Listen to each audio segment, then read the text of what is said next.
قرآن کی سب سے طویل سورت آخر کون سی ہے اور اسے اتنا اہم کیوں مانا جاتا ہے؟ جی ہاں، آج ہم بات کر رہے ہیں سورۃ البقرہ کی۔ اس وضاحت میں ہم اس کے معنی، اس کے تاریخی پس منظر اور اس کے اندر چھپے ہوئے ایک بہت ہی منظم ڈھانچے کو سمجھنے کی کوشش کریں گے۔ تو سب سے پہلی چیز جو اس سورت کو الگ کرتی ہے وہ ہے اس کی لمبائی۔ ذرا اندازہ لگائیں، اس میں پوری 286 آیاتیں، اور یہی وجہ ہے کہ اسے قرآن کی سب سے لمبی سورت کا درجہ حاصل ہے۔ دیکھیے، اس کی لمبائی صرف ایک عدد نہیں ہے، بلکہ یہ اس کی گہری اہمیت کی کہہ لیں کہ پہلی جھلک ہے۔ تو چلیے اس گہرے سمندر میں غوطہ لگاتے ہیں۔ اس سفر میں ہم کیا کیا دیکھیں گے؟ سب سے پہلے ہم اس کے نام کے پیچھے کی کہانی جانیں گے، پھر اس کی فضیلت پر بات ہوگی، اس کے بعد ہم اس دور میں جائیں گے جب یہ نازل ہو رہی تھی اور اس نئے معاشرے کے چیلنجز کو سمجھیں گے، اور آخر میں ہم اس کی زبردست اندرونی ترتیب کو ڈیکوڈ کریں گے۔ تو سب سے پہلا سوال، نام۔ اس سورت کا نام ہے البقرہ، جس کا سیدھا سا مطلب ہے گائے۔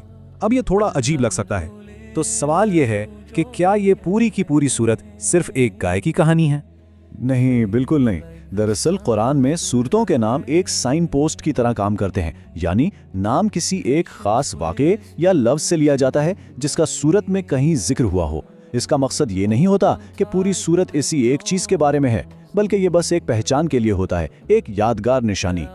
تو نام تو صرف ایک اشارہ ہے، اصلی بات تو اس کے اندر ہے، اور وہ یہ ہے کہ اس سورت کو دراصل پورے قرآنی فلسفے کا نچوڑ یا خلاصہ کہا جاتا ہے۔ سوچئے، پورے قرآن کا خلاصہ ایک سورت میں۔ اب جب یہ سورت اتنی جامع ہے، اتنی کمپریہنسو ہے، تو ظاہر ہے اس کی روحانی اہمیت بھی بہت زیادہ ہوگی۔ اسلامی روایت میں اس کی بہت سی فضیلتیں بیان کی گئی ہیں۔ چلیے ان میں سے کچھ پر ایک نظر ڈالتے ہیں۔ حدیث میں اس کے بارے میں کیا کیا کہا گیا ہے، سنیے۔ یہ قیامت کے دن اپنے پڑھنے والوں کے لیے سفارش کرے گی۔ اسے گھر میں پڑھنے سے شیطان دور بھاگتا ہے، یہ جادو سے حفاظت کا ذریعہ ہے۔ پھر قرآن کی سب سے عظیم آیت، آیت الکرسی، وہ بھی اسی سورت کا حصہ ہے، اور اس کی آخری 2 آیات، انہیں تو ایک خاص تحفہ، ایک خزانہ کہا گیا ہے۔ اور اس کی اہمیت کو سمیٹنے کے لیے یہ ایک جملہ ہی کافی ہے کہ اسے پڑھنا برکت ہے اور اسے چھوڑنا حسرت کا سبب ہے۔ لیکن اس سورت کے پیغام کی گہرائی تک پہنچنے کے لیے ہمیں ٹائم ٹریول کرنا ہوگا۔ ہمیں اس دور کو سمجھنا ہوگا جب یہ نازل ہوئی۔ یہ کہاں نازل ہوئی؟ کن حالات میں نازل ہوئی؟ یہ سوال بہت اہم ہے۔ تو دیکھیے، یہ سورت مدینہ میں نازل ہوئی، اور مدینہ کا ماحول مکہ سے بالکل مختلف تھا۔ مکہ میں مسلمان ایک کمزور اقلیت تھے، اور ساری توجہ بنیادی عقائد جیسے اللہ ایک ہے اس پر تھی۔ لیکن مدینہ میں آ کر سب کچھ بدل گیا۔ یہاں اب ایک نیا معاشرہ، ایک نئی ریاست بن رہی تھی، تو اب ضرورت تھی قوانین کی، ایک پورے سماجی ڈھانچے کی۔ اور جہاں ایک نیا معاشرہ بنتا ہے، وہاں نئے چیلنجز بھی سامنے آتے ہیں۔ مدینہ میں بھی ایسا ہی ہوا، اور سورۃ البقرہ نے ان چیلنجز کو سیدھا سیدھا ایڈریس کیا۔ تو سب سے بڑا نیا چیلنج کیا تھا؟ وہ تھا منافقین کا گروہ۔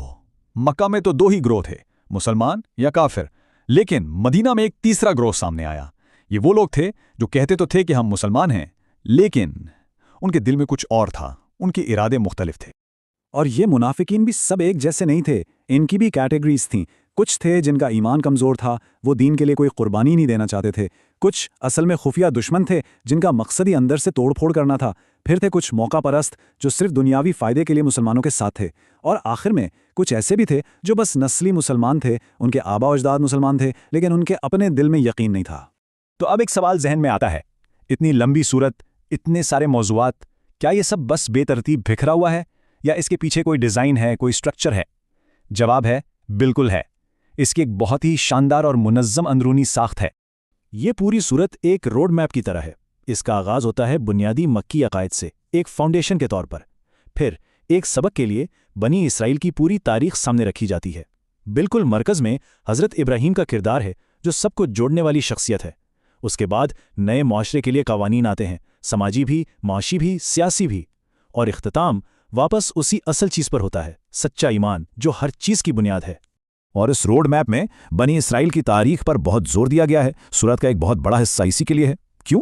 کیونکہ یہ صرف ایک قصہ نہیں ہے، بلکہ یہ ایک کیس اسٹڈی ہے نئے مسلم معاشرے کے لیے، ایک آئینہ جس میں دیکھ کر وہ سیکھ سکتے تھے کہ پچھلی امتوں سے کیا غلطیاں ہوئیں اور انہیں کیسے کامیابی ملی۔